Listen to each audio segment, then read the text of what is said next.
Yeah, I wasn't entirely truthful when I said that this video will come right after I talked about Max Payne, but what can you do? Truth be told, I have more of a connection with the fall of Max Payne. It was one of the games to have when it came out, and I certainly mashed my keyboard and mouse on and on throughout countless playthroughs. While the first game was revolutionary, the sequel ironed out many of the flaws and improved many of the already strong points and became a very compelling experience. What do I mean by that? Let's take a look.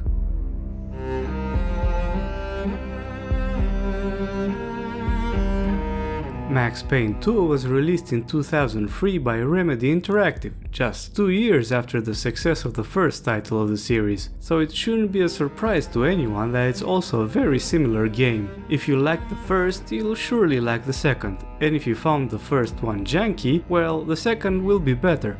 Ironically, I might make myself a disservice by throwing such a good in-short conclusion right after the start of the video, but it's an honest truth. Thanks for watching this video, don't forget to like and subscribe. I mentioned that the story was one of the original game's strong suits, and it doesn't change here. In fact, Sam Lake didn't shy away from improving the writing, and the whole story feels even more like film noir. Just like the first game, Max Payne 2's events take place during a very long night, which takes Max all over New York in another deep dive in the middle of conspiracies and intricacies. Okay, the conspiracy part is toned down, but the intricacies are right at home in this one. Without spoiling the story of a game old enough to almost be legally allowed to vote, the writing is less predictable and the twists have nice setups. A random remark heard during the first playthrough turns into a subtle hook with deep implications on a second playthrough, and this happens multiple times throughout the story. Because of this, I feel the story has more depth, even if the naysayers might be tempted to say that Sam Lake went to the Bravo Vince school of writing. A worthwhile distinction can be made in how much of a film noir Max Payne 2 is, because the original game certainly had more of that, but not to the level we have here. The tone is very bleak, and most importantly, the noir part feels more like the meat of the story rather than the outside lining. I admit I'm not really good at explaining this sort of stuff, so the very least I can add is that for me personally, Max Payne's 2 story feels better written, has more substance to it, and is an even better fit to being called a neo-noir style story than the original game. The cast of characters is in big part identical to the first game. There's no deep character portrayal for anyone outside of Max Payne and in part Mona Sachs, and there's certainly little to no far-reaching character arcs. But is this a bad thing? I don't think so, honestly. You can have a good story without those. I know that in the past years we've had plenty of stories in television and even in some games which spoiled us in terms of character development, but we shouldn't forget that there's more than one way to glue someone's attention in this field. Just my 2 cents. And now Remedy actually had the budget for actors for the graphic novel, so no more goofy poses from Sam Lake wearing a leather trench coat. Well, except when he goofs around for the television shows. Holy hell are they fun to watch. I said that Max Payne 1 only provided more of a prototype than anything else, and after rewatching all of the 3 TV shows, I can safely say that this is the case. Not only because there's more to look at in Max Payne 2, but they're better integrated in the story overall as well. Because while they're nice to watch in a vacuum, they have in fact the great quality to be part of the environmental storytelling. Each of the 3 different shows portray Max's current struggles from a different angle, either as a reflection of his continual grief over the loss of his wife and child, the flesh of fallen angels. He was a serial killer. He had framed me for his murders. his sense of guilt over his feelings for Mona Sachs and conflict with his work. Why are you lurking here in darkness? Are you spying on me? Hardly conduct fit for a lord. Not so, if the other one is no lord to begin with. Or his anger and thirst for vengeance. Your trial will be held at the city morgue.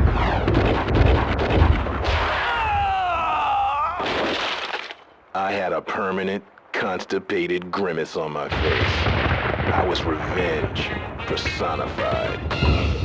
And I wasn't joking about Sam Lake goofing around. If you watch closely the low resolution stills, you can clearly see he's actually all the characters shown on the screen. Yes, including this old hag, meaning that... Mama?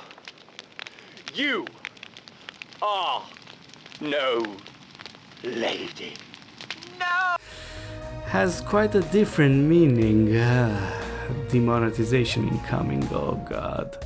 The environmental storytelling can be found in other subtle ways throughout the gameplay. They're not in your face and provide a nice layer to the level design. But by far the best parts of the game in this sense are the nightmare levels. I didn't have kind words about them in Max Payne 1, but in the sequel they're way better thought out. Gone are the pointless mazes that serve no real purpose, thank goodness. Instead, these levels lean very heavily in setting a certain tone and atmosphere and do a very good job in that sense. Television shows exist as well here, but they play events in which Max wasn't really present, further deepening the dreamlike environment of these levels.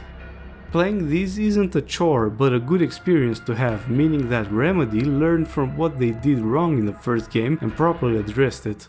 Obviously, the writing isn't the only good part here. The gameplay is excellent in of itself, the controls feel really tight and the gunplay is really good. My issue with the very slow travel time for bullets isn't present anymore, so that's another of my criticisms addressed to the first game off the list. A noticeable difference is the game's generosity with resources, because I very rarely ended up being forced to switch weapons due to running out of ammo, and lots of powerful guns become available quite early. Even if there are more enemies wearing armor in this one, this is one of the reasons why I think Max Payne 2 is more forgiving, since you can use your favorite weapons during most of the game.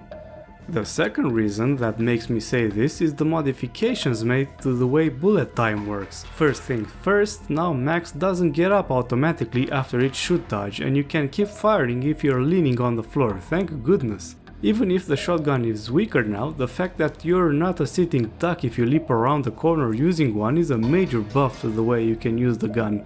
The regular bullet time was also changed in the sense that killing more enemies not only fills up your meter, but also makes the time bending ability even more potent. This means that Max can become ridiculously powerful, moving at incredible speeds around his sluggish enemies.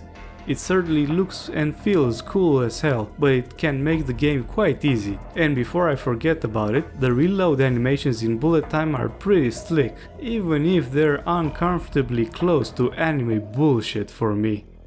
One major change brought by Max Payne 2 is the use of Havok's physics engine. It might not sound like such a big deal, but this was one of the first mainstream games to use this, and it was a big deal. Some naysayers will chime in and say, but this isn't the first big game using Havok, it was Deus Ex Invisible War, to which I'll say that that game isn't real and you're dead to me. For shooters in particular, it was a new era. Gone were the canned death animations, they were replaced with a virtually endless variation of ragdoll shenanigans. And at the same time, the levels are filled with a bunch of clutter ready to be thrown all over the place, much to my enjoyment. Sure, sometimes the game makes it really obvious that it's showing off, and yeah, objects feel a bit weightless, but honestly, it's really fun to see it in action. I remember all those years ago when I was playing this for the first time that I was intentionally pushing and shoving everything that wasn't bolted to the ground so that I can see for myself the wonders of real-time physics animations made possible by Havok. It was such a leap forward. It's safe to say that this isn't as impressive nowadays, but it still does its job and enhances the spectacle of violence to a degree that is impressive for an early implementation of such technologies. There's not much to say about the level design, it's just as good as it was in the first game. Max goes into a lot of different places in this game as well, but fundamentally the layout is equally adept for the purpose of a third-person action game. I have to mention though that I'm grateful that there is no bullshit with enemies waiting with shotguns loaded right behind doors or corners like it did happen in the first Max Payne game. Also, the one sort of sniper section of the game is handled in a way more engaging and less boring manner. Unfortunately, the downside is that the game comes up with an escort section, which is very annoying if you don't remember where the enemies are coming from, because of course the person you have to protect can't fight back, of course. Another criticism I have to mention here regards the layout. Usually the game does a decent job of letting the player know where he needs to go to proceed, but it's not always the case. In some levels you have hallways with multiple doors that are locked and are not visually distinct to the one that may lead you somewhere. Fortunately, the developers were smart and used small slithers of light in front of the lucky doorways to indicate the path where the players need to go. Unfortunately, the devs were not careful enough where they baked in all the shadows when they rendered each level, and you have the situations where locked doors still have that little light coming underneath from the other side, which is not accessible. But this isn't a major deal because levels tend to be quite small in size, so you won't run around for too long in a few instances where directions aren't as clear as they should. Overall, the game is quite short from start to finish, which considering the quality of the gameplay, it's quite a shame. But honestly, I'd rather have a great story, gameplay and level design for 7-8 hours rather than some obvious padding which beyond an elongated game time adds nothing to the experience, so I can't complain too much. As is tradition, finishing the game for the first time unlocks new game modes and a higher difficulty. One of the incentives of finishing the campaign on the higher difficulty settings, beyond the re-experience of the story, is that it provides an alternative ending. But personally, I'm not a fan of it, and that's all I'll say about it without spoiling it.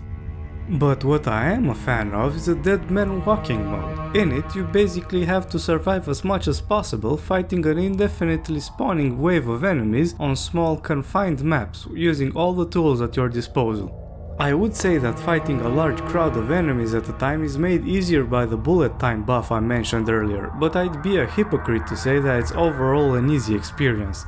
Unfortunately, some of the levels included are lackluster, and one of the best levels in my opinion isn't even in the base game and has to be downloaded separately for God knows what reason.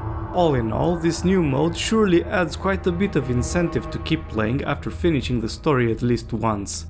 What's also worth mentioning is that graphically speaking, Max Payne 2 aged quite well, to be quite frank. The only thing I needed to install in order to get this footage was the widescreen fix. Otherwise, everything you see in this video is the way the game was launched all the way back in 2003. The textures look quite well enough detailed, the models hold up quite decently, the effects are nice to look at, and there's even functional mirrors to boot. Okay, there's this stupid bug, but otherwise they're quite good. And if I didn't get to mention it yet, the sound, the music and voice acting are all quite good as well. There's nothing bad to talk about here.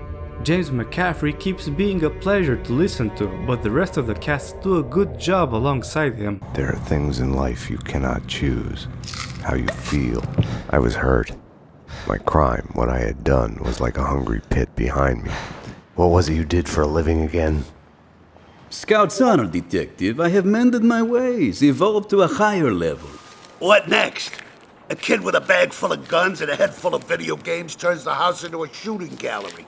Breaks my heart. All in all, would I recommend people to play this game? Yes, certainly I would. At its time it did not enjoy as much success as the initial game, but in my opinion it's the definitive Max Payne experience. It's well worth the time for anyone who's even remotely interested in action games, and I give a wholehearted seal of approval for all it's worth coming from a guy who puts videos on YouTube. As always, thank you for being alongside my ride down the memory lane. In order to not miss out on my future content, don't forget to like this video and subscribe to my channel. And until next time, cheers!